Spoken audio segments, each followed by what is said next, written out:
are live. Oh, and Holly, you're muted.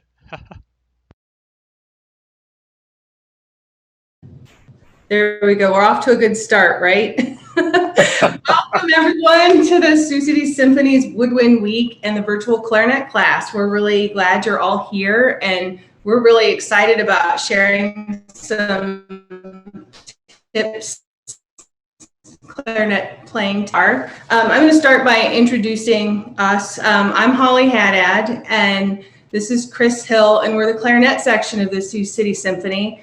I'll start by telling you a little bit about myself, and then I'll let Chris tell you a little bit about himself, and then I'll give you kind of an overview of what we're going to be talking about with you today, and then we'll dig in and get started. So like I said, I'm Holly Haddad. I'm the principal clarinet of the Sioux City Symphony, and I've been a member of the symphony since 2005, which was before any of you were born. So I've been playing for a long time. I'm originally from Roanoke, Virginia, and I started playing the clarinet in 6th grade band. So just like you all, that's how I started. I live in Vermillion, South Dakota, so welcome to my home here in Vermillion. And I'm going to hand it over to Chris. That's about it for me. Hi, my name is Chris Hill. I'm the second clarinetist of the Sioux City Symphony. I also play principal clarinet in the South Dakota Symphony. I'm from New Jersey originally. And on some words, you'll still be able to tell I'm from New Jersey, even though I've lived in Sioux Falls for 33 years now. So I've been, playing clarinet even longer than Holly. And I started in the 4th grade band. That's what they did, when I was living in New Jersey. That was how young they started us. And just hoping to help you all out. So for today's class, I'm gonna give you a list of the fundamentals that we're gonna cover.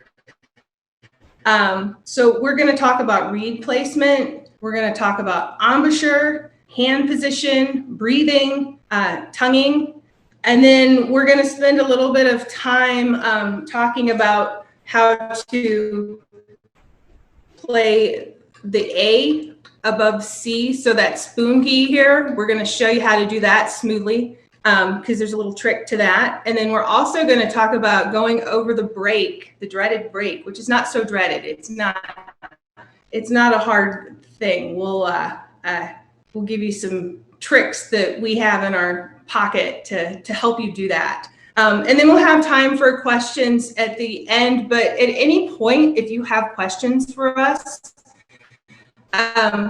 feel free to write them in the chat. So if we're talking about something and you have a question about something we're talking about, don't be afraid to ask.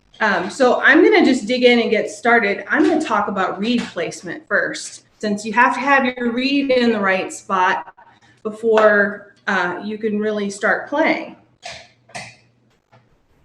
So I'm going to take my reed off here.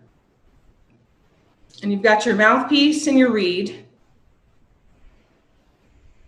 And then there are a couple ways to do it. I'm going to show you 2 ways. What you can do is, and this is probably safer for your reed, is to put your ligature on first, this kind of hose clamp looking thing. And then slide your reed down through the ligature, but be careful with the tip that you don't break it. Much easier said than done, right? We've all broken reeds. Parents don't like that. So you can just slide it down there. Now my ligatures are probably a little bit different than yours because the screws are on the back of the mouthpiece. But you should always, the way you can tell if you have one that should be on the back or on the front is the screws are always like where you screw it in is always on the right side. You would do that with your right hand, and that's how you can tell. And then you just screw the screws in. And you don't want to crank it down too tightly. You want the reed to stay on, but you also don't want to bust your ligature. And the bottom one should be pretty snug. And then the top one, not quite as tight. And then as far as where the reed goes on the mouthpiece, you can see that my reed is almost flush with the mouthpiece. So that's a good place to start. And then you can make adjustments from there. Some of you may have noticed that the higher your reed is on the mouthpiece, the harder your reed feels. And the lower your reed is on the mouthpiece, the softer it feels, the easier it is to blow. And you can make adjustments from there. But I would start with just having the tip of the reed and the tip of the mouthpiece line up. And then it should be technically the reed should be slightly above the tip of the reed. I know that when I taught middle school students, elementary and middle school students, that my idea of slightly above the tip and their idea of slightly above the tip were two completely different things. So I would just ease it up the tiniest little bit, and then whatever feels the best, that's the best spot for it. So that's all I have on reed placement. And if Chris wants to add anything to that, or go on and talk about embouchure, then I'll hand it over to him. Okay, one way to describe what Holly was talking about, just a little bit above, like the thickness of 2 pieces of paper. So she's not talking very, she's not talking very much above. Because I know sometimes when I've told kids put it a little bit above, they put it like, where's the camera? There it is. Okay. They put it like that far above. So, don't do that. Just keep it nice and just a tiny bit above. Now let's talk about embouchure. And there are several ways to set it, but basically you have to put your lip over your teeth, and depending on your particular lip, your teeth, it will be a little different. With my lip, which is kind of big, and I should have like inflate to 33 pounds per square inch tattooed on the inside. I put it right in the middle of the cushion of the lip, the red part of the lip for me. And then I just pull it down. Now, there are several ways you can get that to work. I guess one of the most popular ways is to say, ew, okay, that gets your chin flat. Then you put your lip over your teeth and firm it up. The chin should be flat. That's the most important part of it. At this point, I don't have to say ew, and you don't want to say ew out loud or your band director may be a little offended. So what you do is you just get it, okay, then you can get this over. I've also, with some people, done what is called like an old type of embouchure, which is you put your lip over your teeth and you smile. I would only do that for a few months because that kind of makes the sound harsh if you do that for more than a couple of months because your smile muscles get too tight. So that's like a desperation thing. I think what you could do is just put your lip over your teeth, pull down, then top teeth go on the mouthpiece. Now, the way you can tell how much mouthpiece to take in your mouth is if you take a look where the reed and the mouthpiece come together. That should be where you hold it up to the light and you look, you see where the reed and mouthpiece come together, which is about here. Most students don't take enough mouthpiece in their mouth. If you take too much mouthpiece in your mouth, you'll squeak, so you know you have too much. So get that set.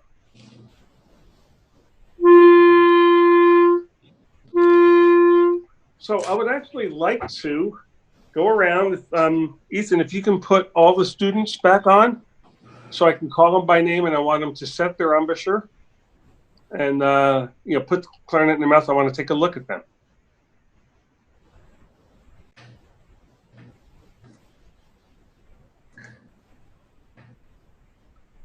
There's a little hesitation because of the different methods we're having to use, but there it goes. I had to hit a button. Okay, I'll start with James first. Can I get a close-up on James, or is that not possible? Or James, yeah, just get closer.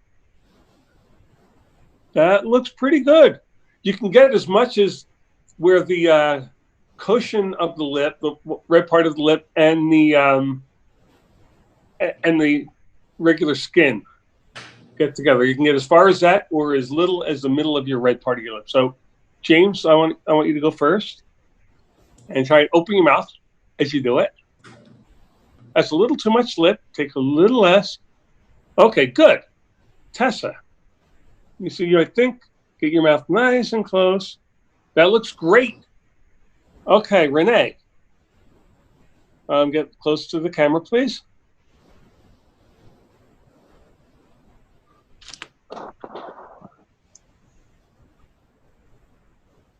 Yes, good. Emily. All right, a little less lip for you, just a tiny bit less. That's good. Addie, can you get closer to the camera? All right, it looks to me like you might be taking a little bit too much. That's good, right there. Okay, Brendan. Good. Caitlin. Okay, from here it looks pretty good. Is there anybody else that I missed? Okay, so I think we only have 7 on there. Okay, good. All right, so that's really all I have to say about embouchure. Oh, a way to make sure your embouchure is strong is do what they call play long tones. So you can just play like a C scale, holding each note for like 8 counts, and that'll strengthen up your embouchure muscles. All right, Holly, if you have anything to add to that, feel free. And then she's going to talk about hand position. Yeah, the only thing I wouldn't say add, but a little trick that I learned when Chris said that you need to have your chin flat. I know when I was your age, I didn't really know what that meant, and I didn't really know how to do that. And so one thing that has helped me and helped my students is to imagine a weight on the end of your chin right there, pushing in and down, and that flattens your chin right out. So I just thought I would share that little trick. That's a great. I never heard that. That's wonderful. Yeah. Hand position. So hand position on the clarinet, you all know when you first start the clarinet, it's a pretty unforgiving instrument because we all squeak and squawk, and sometimes that's the reed, but oftentimes it's because we're not covering the holes on the instrument. I know I had a real hard time with that because I played some saxophone too, and it doesn't really matter it does matter where you put your fingers, but you don't have to cover holes on that instrument. But the clarinet, you have to cover these holes. And if they're not completely covered, you all know what happens. You have a big squawk come out. So hand position is obviously really important. So I'm going to start with the right thumb that is under the thumb rest here and where that should be. So it's a little bit hard to show you online, but it should be more over your thumbnail. Then I always had a lot of students who would balance their clarinet here. Let me see if I can show you with my clarinet, here. So, but you want it more towards the tip, which makes your clarinet feel a lot heavier, I know, but if you practice that way, it might be really uncomfortable at first, especially if you're not used to it. But once you get used to it, it's not so bad. So you start to not even think about it. So it should be between that joint and the tip of your thumb there. So does everybody want to show me your thumb position? Let me see if I can get you my gallery view here. I've got Brendan at the top of my screen. So why don't we start with you? Do you want to show me your right thumb? Yeah, that looks pretty good, I think. And then how about James? You're next on my screen. Can you hold it a little bit closer? Yeah, that looks good to me. How about Tessa? That looks good. You've got a serious thumb pad on there. So your thumb's not going to hurt at all. How about Renee?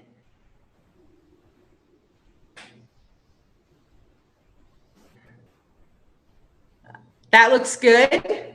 Yeah. I'm going to skip over Chris here, because I think he knows where his right thumb should be. Emily. Yeah, that looks good. How about Addie? Can you turn it a little bit more towards, yeah, that looks good. Yeah. And then last but not least, Caitlin.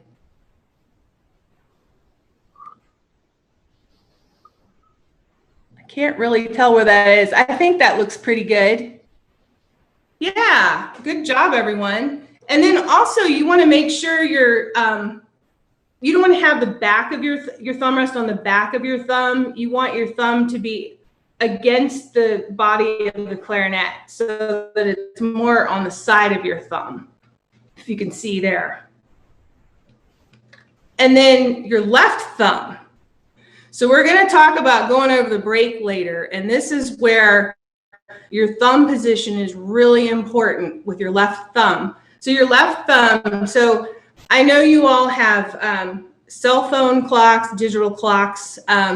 You don't read the dial clocks anymore, but I know you probably learned how to read a dial clock in school. So I like to refer to it as at the 2 o'clock position. So if you held it up to a clock with arms on it or hands, it would be at about the 2 o'clock position. So you don't want it straight up and down because that's going to hurt your arm here.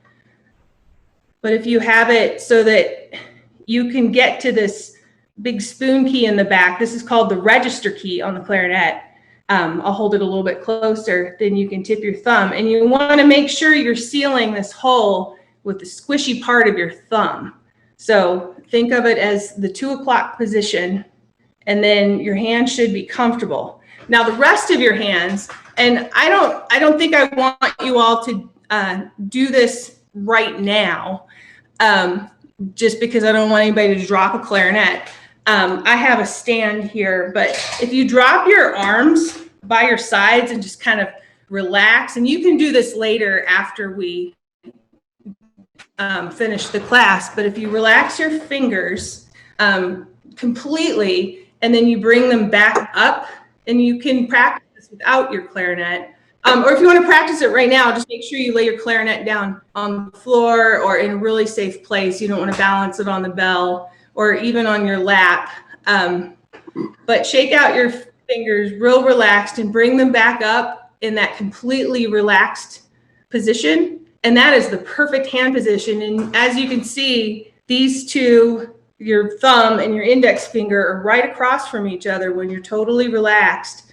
And you can just put it right there on your instrument, and they should just fall into place over the holes on the clarinet. Same thing with your right hand. And then remember, you want to have that thumb in the right position so that you've got that thumb rest between your joint and the tip of your thumb. The reason you don't want to hold it way back like this is because you have to twist your arm to cover the holes. So the part of your finger that should be covering the holes is the pad of your finger. So that squishy part right there should be over the holes. I've seen students who, put the tips of their fingers down through the rings into the holes. I've seen students who play with flat fingers, and when your fingers are flat, you're oftentimes covering the hole with this joint, and that there's not a good seal there. So the squishy part of your finger, you've got a good seal over the keys. So maybe we could go around really quickly one more time, and you can show me both of your hands in the front, and I can see if you're covering the holes properly or not. So why don't we get my clarinet on its stand, and I'm going to make you all a little bit bigger here on my screen so I can see you. Let's go in, well, I don't see Caitlin's video, so why don't we start with, I hate to pick on you first again, Brendan, but you're at the top of my screen there. So do you want to show me your hand position?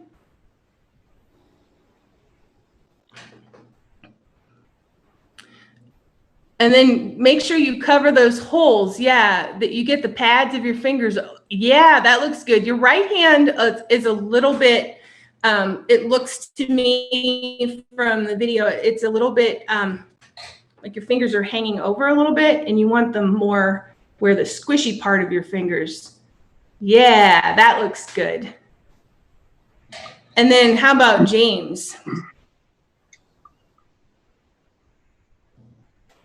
And then you want, go ahead and just have the front of the clarinet facing me. Yeah, your thumb looks good. How about the fingers in the front? Excellent. And then, yeah, your pinkies. I forgot to talk about your pinkies. They should just be hovering over these keys right there. And if some of you aren't using these keys yet, because I know it just depends on where you are in your band classes. You may or may not be using your pinkies yet, but you want to have them handy for when you do have to use these keys. So you can just kind of rest them on top. And then how about Tessa? Yeah, that looks good. How about Renee? Nice. How about Emily?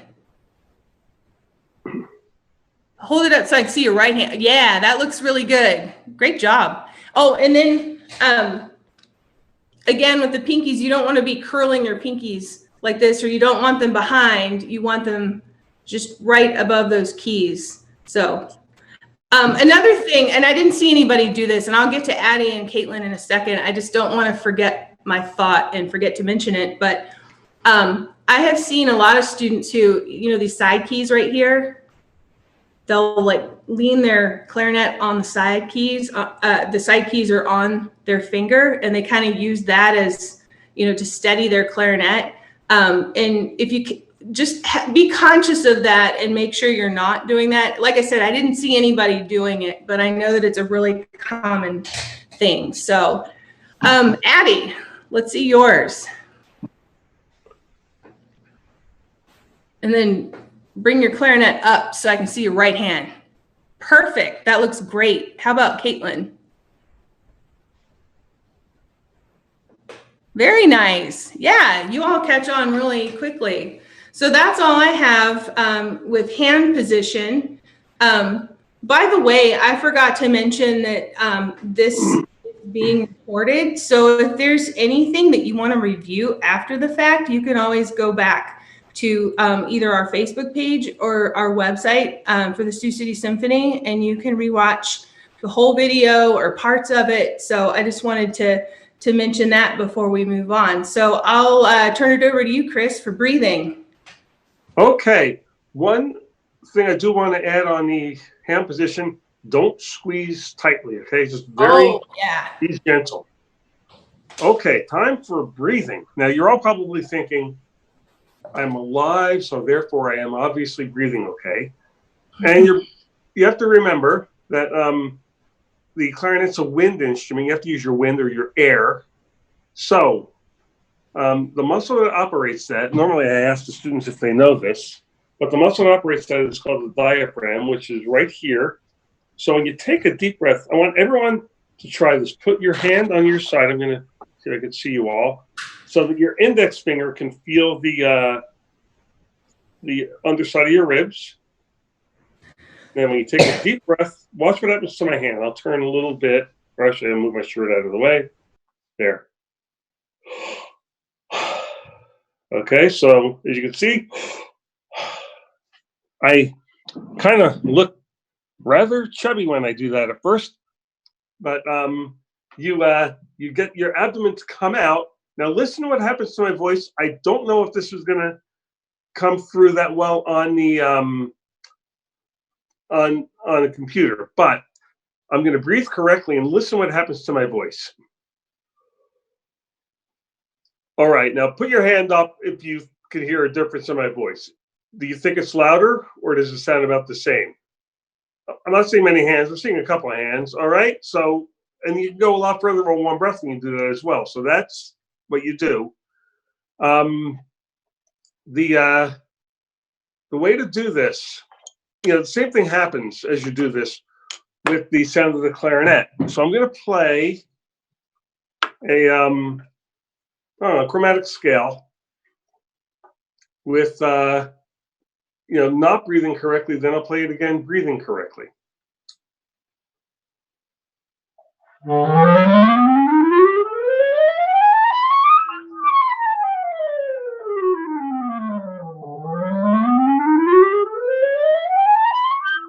Okay, so I went up once, down once, and up once, and I didn't actually get the high notes to sound that good. Now I'm going to do the same thing again. Listen to the difference in the sound and the amount of times I can go up and down on one breath.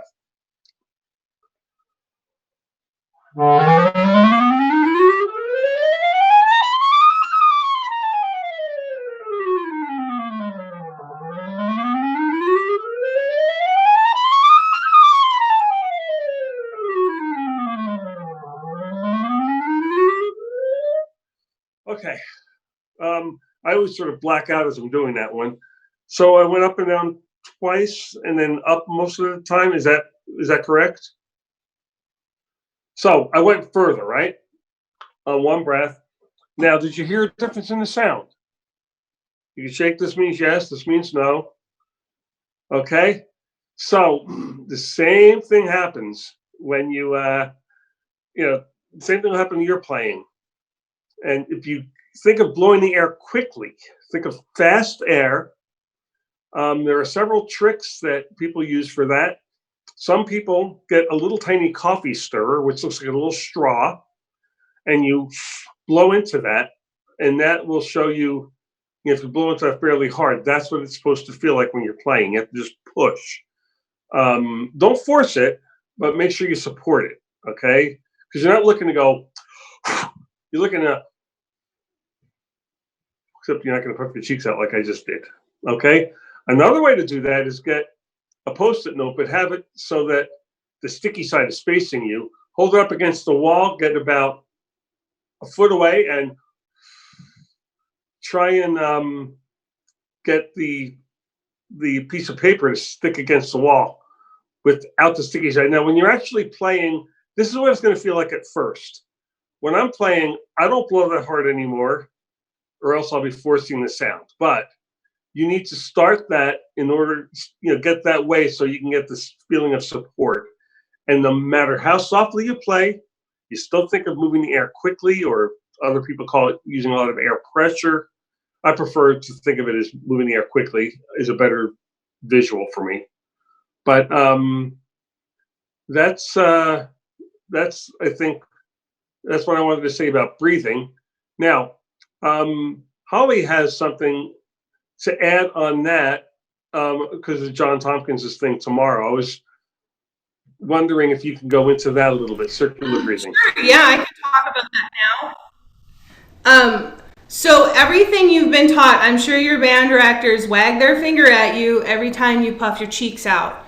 Well, John Tompkins, our principal bassoonist, is going to be doing a circular breathing masterclass, and you're going to see him puffing his cheeks all over the place because those of you who don't know what circular breathing is when you can play and play and play and play and play and not have to stop to take a breath.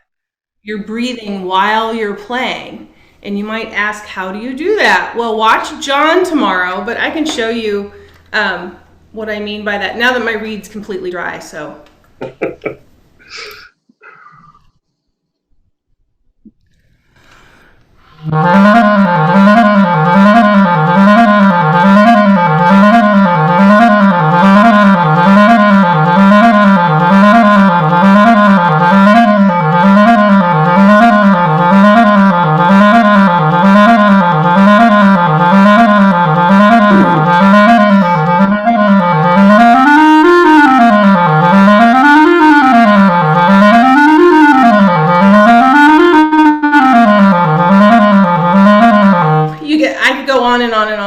All day. So watch John tomorrow. I don't remember what time. Was it 2 o'clock? Am I remembering that correctly? I don't know. Tomorrow, you can check out our.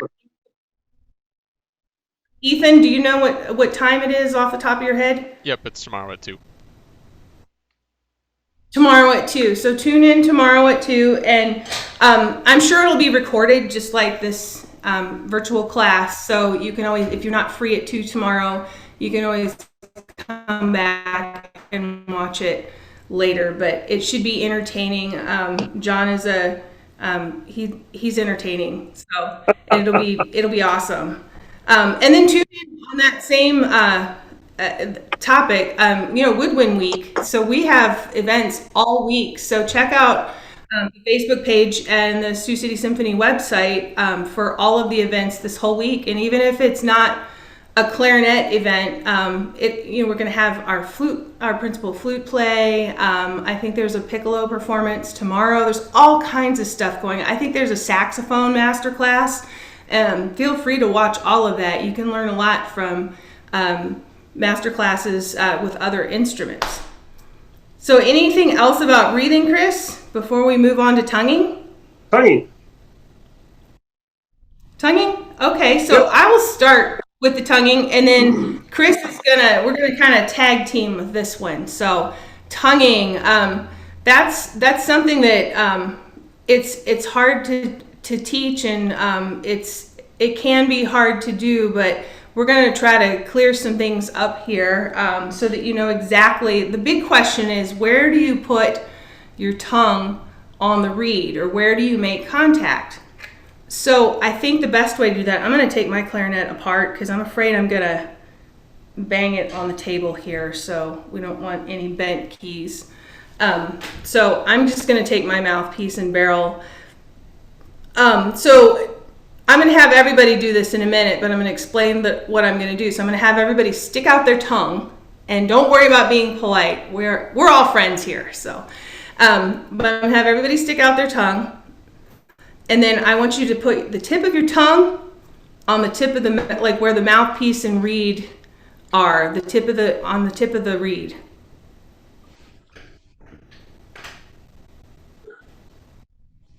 Just like that. So I'm going to go around the room again, and actually, why don't we try it as a group first? So everybody stick out your tongue. Go ahead and stick out your tongue. Out there for the world to see. And then put your mouthpiece, tip of the tongue, tip of the mouthpiece. And you should be able to see yourselves there on your computer screen. So this is a good one to practice in the mirror, but this is, just like looking in the mirror, and you can see where your tongue is hitting on the mouthpiece. So when you tongue two, two, two, two, or ta, ta, ta, ta, that's where your tongue should be hitting. So let's go around the room, and we are going to have you play here in a minute. So why don't we kind of kill two birds with one stone, and then I'll let Chris talk about, do you want to talk about the airstream and all that after we go around the room to see if everybody's tongue is hitting in the right spot? Sure. So, okay, let me get my pictures up here so I can actually see you all. I'm going to start at the bottom of the screen this time with James.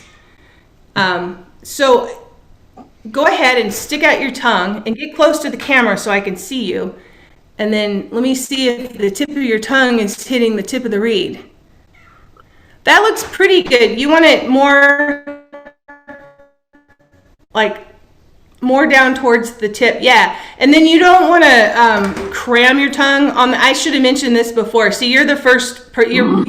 You're the first person, so I appreciate your being bold enough to do that. So you want to make sure your tongue is not mushy when it hits. It needs to be firm, but you don't ever want to be tense.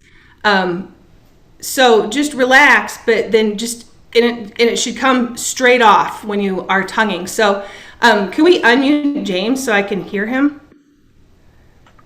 So just on an open G, so no fingers down. Let me hear you just... That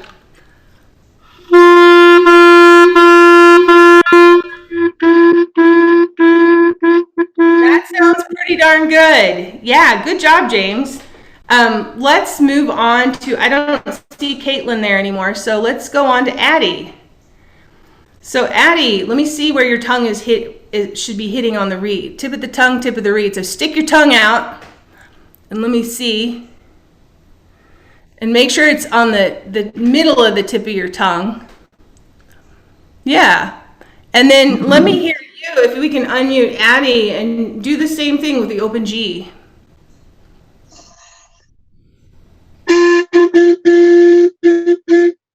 Nice. Yeah, good job. How about Emily? That looks really good. Yeah. You all had time to think about it. The people who went first just kind of dove in and did it. So, Emily, let me hear you play an open G. Very nice. Let's go back. I see Caitlin is back. Let's go to Caitlin. So let me see you touch the tip of your tongue to the tip of the reed. If you can move closer to your screen so I can see you. So stick your tongue out. Don't be shy about that. Yeah, and then stick the tip, tip of your tongue, tip of the mouthpiece. And you want to make sure the very tip of your tongue is on the very tip of your mouthpiece. Just like that. So let me hear you play an open G. If we could unmute Caitlin. And just play.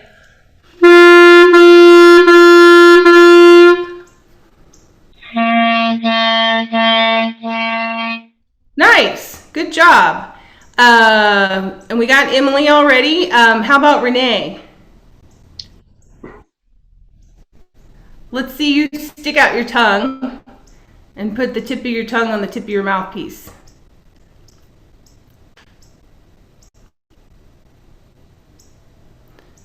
Yeah, don't be shy. Just stick it right on out there and there you go. Yeah, good job. So let me hear you play an open G. If we could unmute Renee.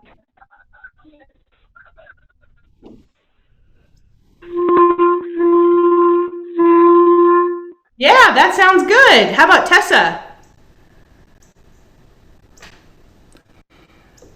It looks like you need to move it down. To me, it's hard to see on the computer screen.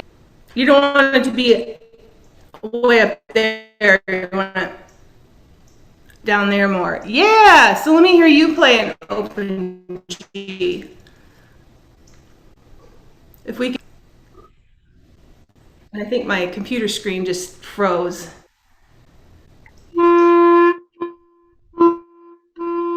Yeah, that sounds good. And then last but not least, Brendan. Let's hear, let's see you put the tip of your tongue on the tip of the reed.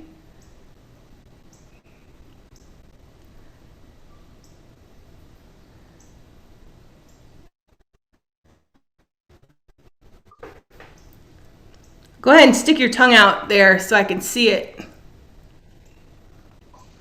And again, I think my computer screen froze. So if we could unmute Brendan, and let me hear just the open G.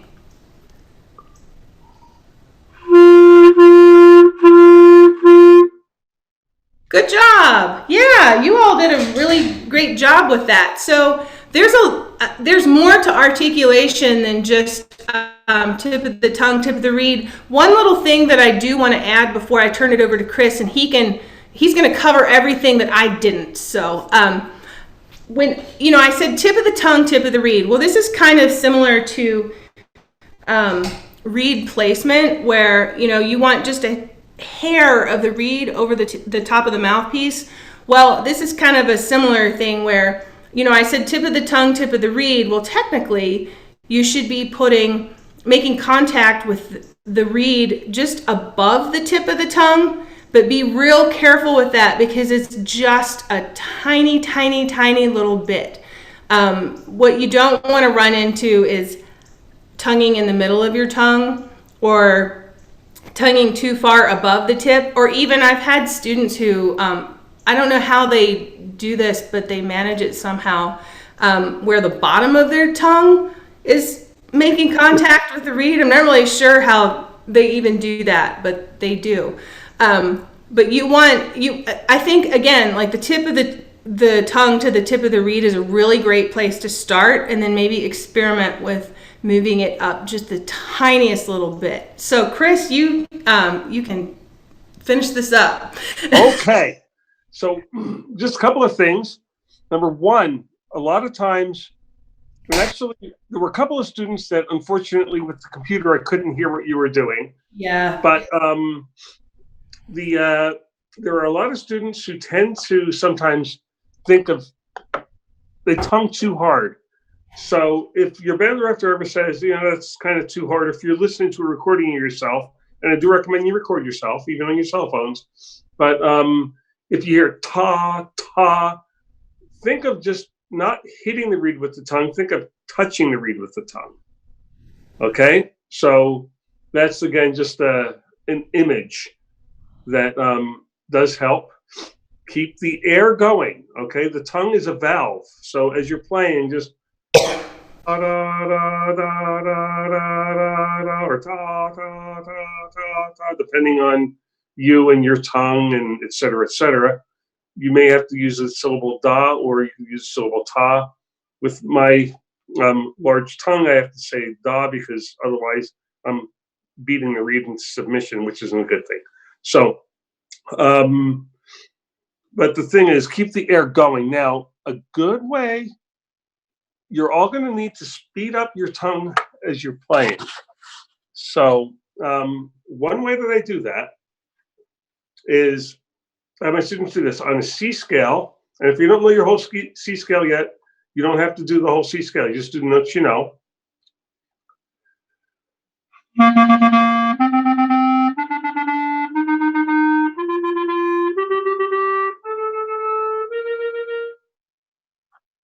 And all you have to do is do that once or twice a day, every day. And you'll be amazed at how quickly you'll be able to tongue. But you have to be tonguing correctly first. That's what I wanted to talk about. Holly, do you have anything else you wanted to add on that? Oh, you're muted. Holly, you're muted.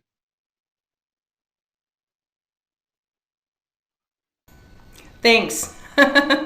Sorry about that.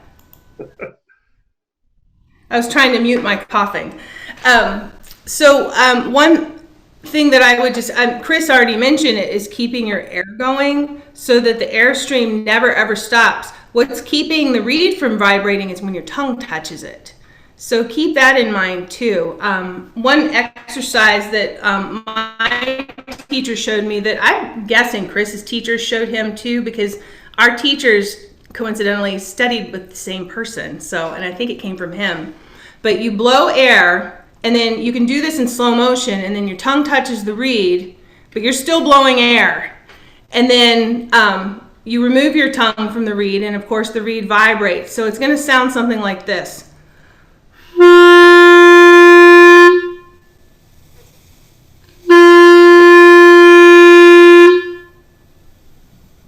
But I'm still blowing, even though air is not moving through. And that's in super slow motion. And then you can speed that up. And I actually have a little chart that I drew.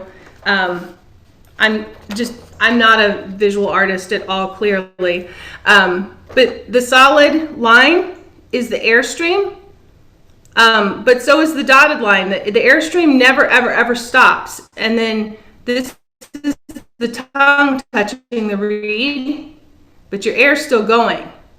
Release the tongue from the reed. You got sound. Touch your tongue to the reed, no sound. So you can also think of it as like a running faucet. So, the faucet, the water's coming out of the faucet and never stops. And then you can run your finger through it to stop the water stream, but the water's still coming out of the faucet. So think of that as the air coming out of your lungs. But that's the only thing I would add. So the next topic, what's that? Go ahead, Chris. Do you want to add to that? I like that. I had forgotten about that trick, but yes, that's a good one. So, we got all kinds of tricks. So speaking of tricks, we're going to move on to the A above middle C. So using this spoon key here and how to get to that. Chris is going to show you how to do that. All right. So as you're doing it, you roll the finger up and down, okay? So as you're playing, move this out of the way here. You would, of course, never play with your hand, bunched like that. And just practice going A to F sharp.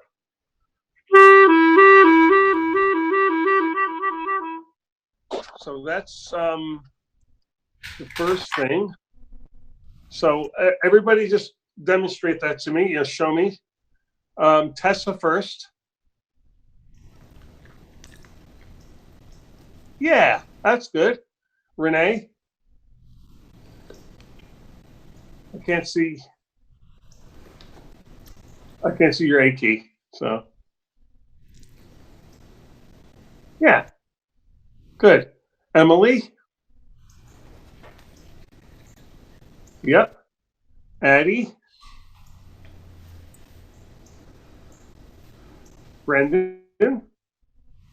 Oh, I can't see your A key.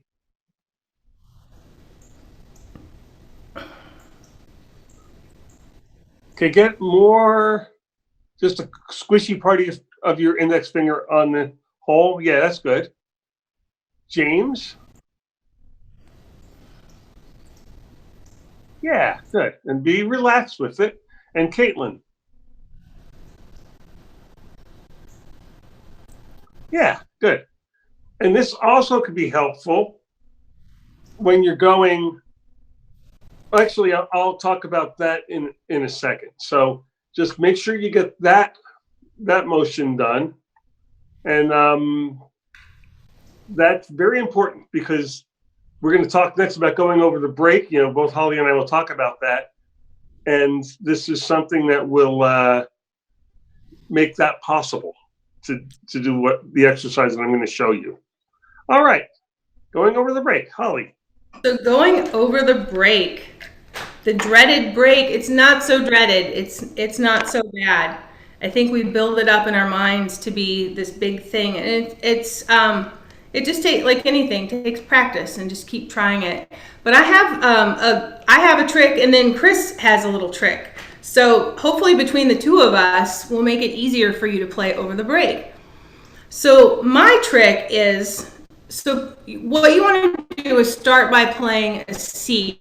So all three of these fingers down, plus your thumb over the hole in the back, and my thumb is not in the 2 o'clock position. Make sure that it is. So now that I have it turned back around, so this C, and I'm sure you've all played that note. It sounds like this.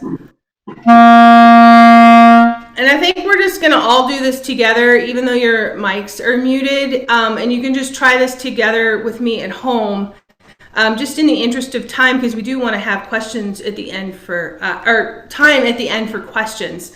So what you're going to do is, again, be real careful with your clarinets. And I think it looks like everybody's sitting down. So make sure you're sitting down, whether it's in a chair, on the edge of your bed, or whatever, and anchor your clarinet bell between your knees. Another thing that your band director tells you to never, ever, ever do, just so you can balance it, because we're going to take your right hand and use that up here. So balance it between your knees, and then you don't want to knock your teeth out, but you want to just play with the left hand here, the C. And then what you're going to do is you're going to reach around with your clarinet anchored, but make sure it's really secure. I don't want anybody to drop their clarinet. But what you're going to do is just at some point press the register key, and don't prepare for it or anything. Just put your thumb on it and see what happens, because you shouldn't be changing anything with your embouchure or your air. You should just be able to play and then push that register key, and the note should just come out. So it should sound like this.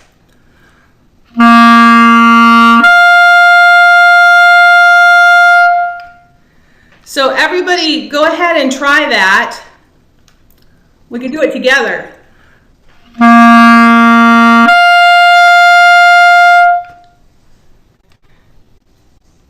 Yeah, is everybody getting it? If anybody's having any trouble, let me know and I can kind of help you with that. Some things to kind of remember, like if you're getting an undertone in the upper register, that means that your embouchure is not firm enough. So make sure your bottom lip is stretched across your bottom teeth. And the other thing that might help, if you're getting that, if you're not, if the note's coming out, don't worry about it. But you can move your jaw forward. You don't want to move it up like you're biting, but like if you put your bottom teeth in front of your top teeth, that motion. You don't want to go that far, obviously, but you just want to move it slightly forward, and that'll get rid of that undertone in that upper register if that's an issue for you. So then you can take it the next step. So obviously you don't want to play without your right thumb under the thumb rest. So go back to playing like you should with the proper hand position, and you should be able to, if your thumb is in that 2 o'clock position like we talked about at the beginning, just lean on that register key and that note should pop out. I'm going to turn so you can see my thumb.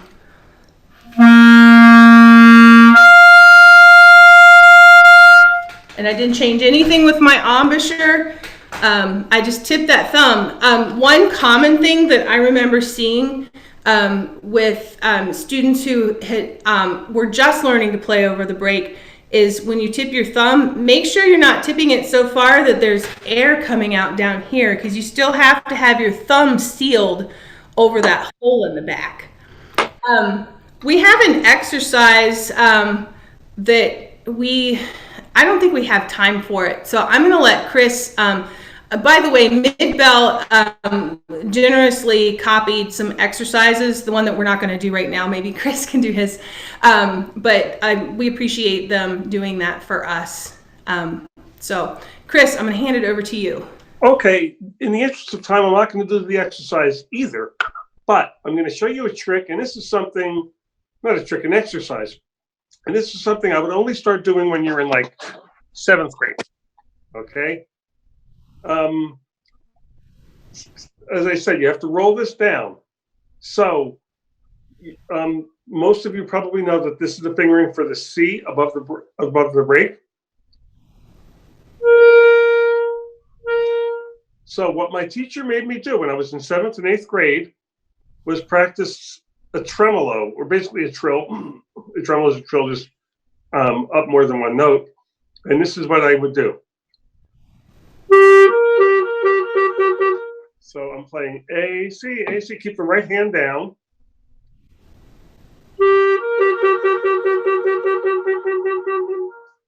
All right. Do that every day, just as long as I did it. You know, what was that? 15 seconds, 10 seconds. That's all you need to do. You know, first you're going to go slowly. It'll probably be more like, and also from B flat. But you have to practice those two tremolos or trills, whatever you want to call them, going over the break. And that was like the most helpful thing for me with that. All right, question time, unless Holly has more to add. One more thing, just another trick related to the thing that I showed you with tipping your thumb.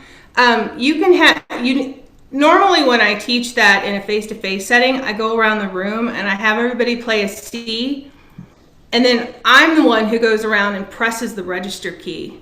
And so you're not expecting it. You don't know when it's going to happen, and students are always so surprised that the note came right out because they weren't preparing for it. They weren't tightening up when they went up to that upper register. So what you can do is have one of your parents or somebody from home, if you want to play that C, have them just gently is key, gently press that register key, so that you don't know when it's going to happen, and I think you'll be surprised that note just pops right out.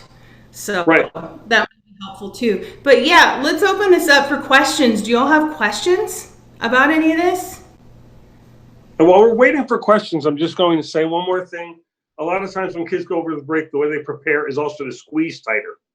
Don't do that. Okay, I've also got a couple of questions. Sure. So I'll start us off with our couple of questions, and then if any of the students here have a question, while we're going through these. Feel free to raise your hand or put it in the chat, and we'll come to you as well. So the first one I have is, what are some of the most unique places in the world that you have played the clarinet?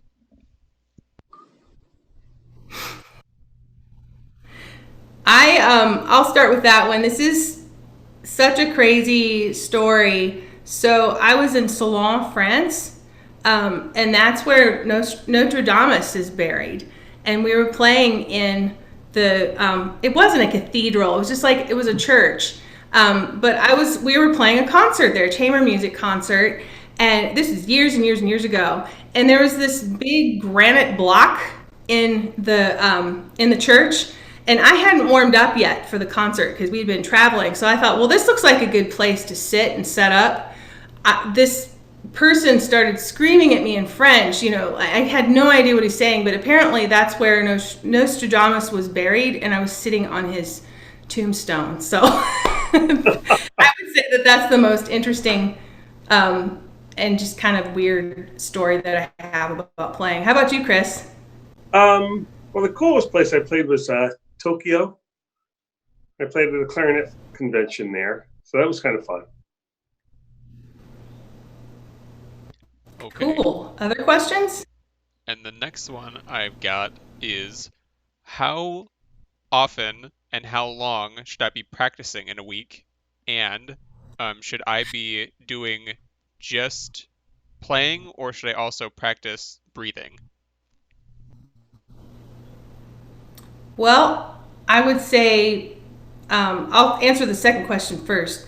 I'd say both. Practice breathing, practice playing. As far as length of time, I think for you all, like the thing about playing an instrument, the most important thing is not how much you play in a week, it's how often you play in a week. So 10 minutes a day, every day, is a lot better than like an hour or an hour and a half all in one day.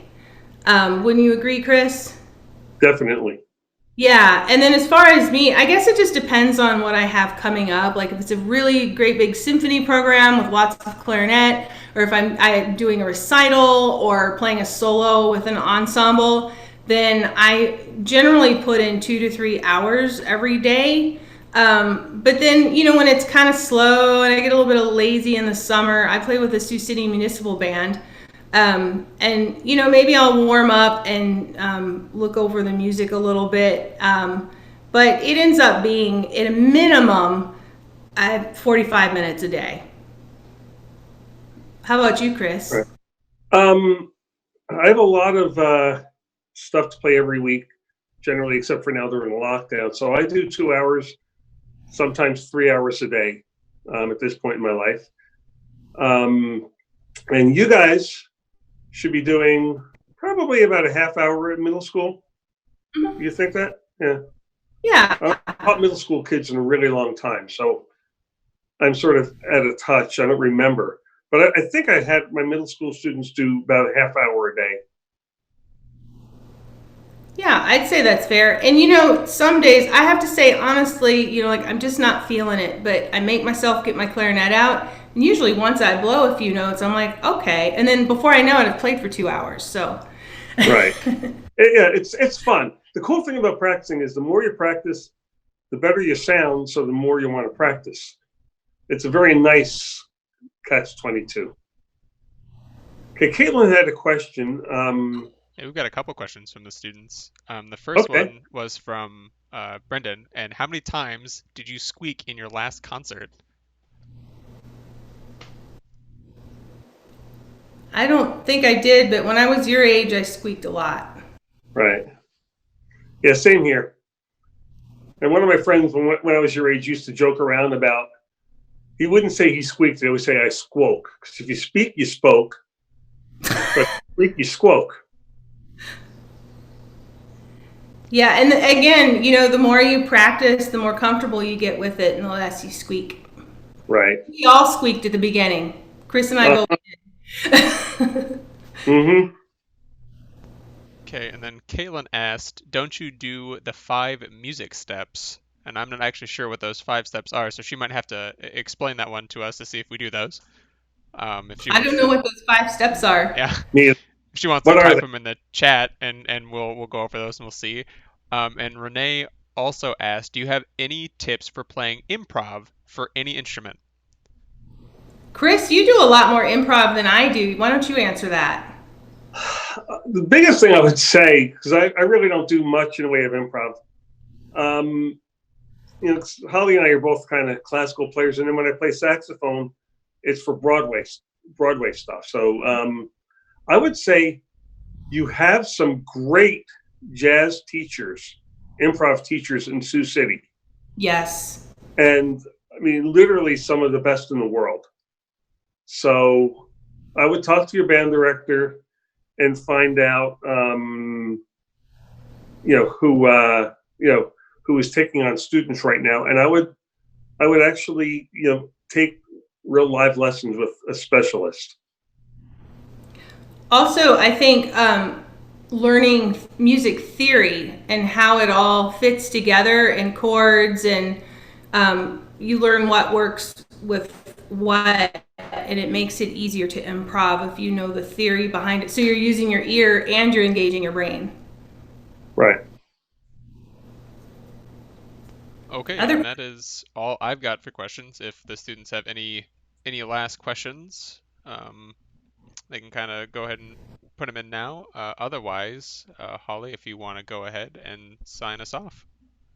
Okay, so for any of the students who are on here now, like if there's anything that you want to try for us afterwards, maybe we can stop recording and we can kind of give you some pointers that way so that it's not out there for the whole world to see if you were a little bit timid about trying something. But for everyone, I just want to thank you for being here. I don't know about you all, but and I feel like I can speak for Chris. We really miss playing with the symphony and our friends and colleagues and ensembles. And so this is the next best thing. I know you all miss your playing in band. There's nothing like playing with other human beings and making music together. But I'm so glad you could be here. This is definitely the highlight of my week. So the recording of this will be posted online at some point. I know there's kind of a delay with posting it, but it'll be on our Facebook page. Be sure to like our Facebook page if you haven't already, if you have a Facebook account. Have your parents like the Facebook page. Check out our website, and you can see this and other videos that we have posted, some classes, performances, you name it. We've got it out there. When we start playing in person, when we start our concert season again, I don't know when that'll be, hopefully this fall, have your parents bring you to a Sioux City Symphony concert. I think you would absolutely love it. And look for Chris and me in the back in the clarinet section. But I want to thank you all for being here. Check out our other woodwind events this week, and on behalf of the Sioux City Symphony Orchestra, Chris and I, the whole orchestra, Ryan, Ethan, we want you to stay healthy and stay safe. So thank you again. Thanks, everybody.